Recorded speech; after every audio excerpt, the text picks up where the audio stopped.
अगर आप कमज़ोर दिल वाले हैं तो यह कहानी अकेले न देखें। आज की कहानी बहुत ही खतरनाक और दर्दनाक हो सकती है।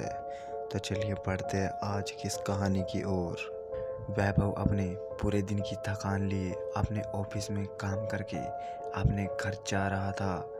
दरअसल वैभव अपने दोस्तों के साथ का वक्त होते ही रोज की तरह घूमने के लिए जाया करता था। उस दिन भी वह अपने दोस्तों के साथ घूमने जा रहा था। जब वह मार्केट में पहुंचा तो वहां के शोर शराबे में उसकी अजीबोगरीब आवाज़ें सुनाई दे रही थी। वैसे तो उस दिन उसका पूरा दिन दिमाग खराब रहा, लेकिन जब वह अपने दोस्तों के साथ अपना दिमाग फ्रेश करने के लिए बाजार घूमने गया तो उसने देखा कि आज बाजार में अजीबोगरीब हरकतें हो रही है। इधर उधर कुछ भी अच्छा नहीं लग रहा था।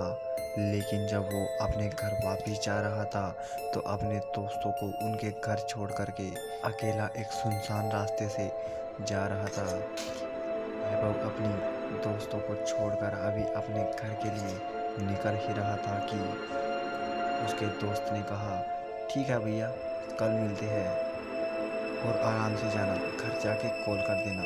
वैभव ने उसे ठीक है बोलकर वहाँ से निकल गया। जब वैभव वहाँ से निकला तो कुछ दूरी पर एक सुनसान रास्ता पड़ता था, जिसके पार करते ही उसका गांव पड़ता था।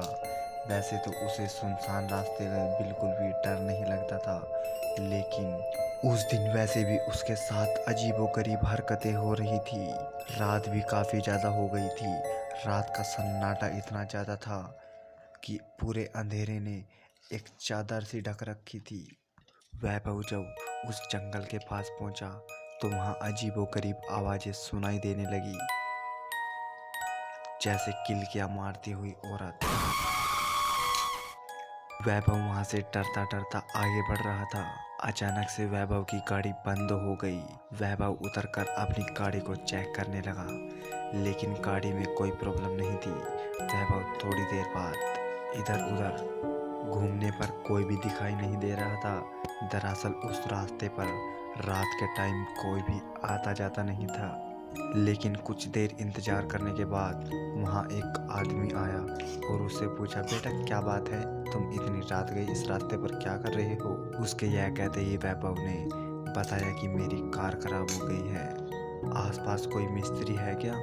उसने कहा कि हाँ, कुछ दूरी पर यहाँ मिस्त्री है, लेकिन तुम इस सुनसान रास्ते पर अकेले मत रहना, यहाँ बहुत ही खतरनाक भूत रहते हैं। वैभव ने कहा, हाँ, मुझे कुछ अजीबोगरीब आवाज़ें सुनाई दे रही थी, लेकिन वो अजीबोगरीब आवाज़ें अब आनी बंद हो गई। उस आदमी ने अपनी इंसानियत दिखाते हुए वैभव की मदद की और उसकी कार ले जाने में सहायता की।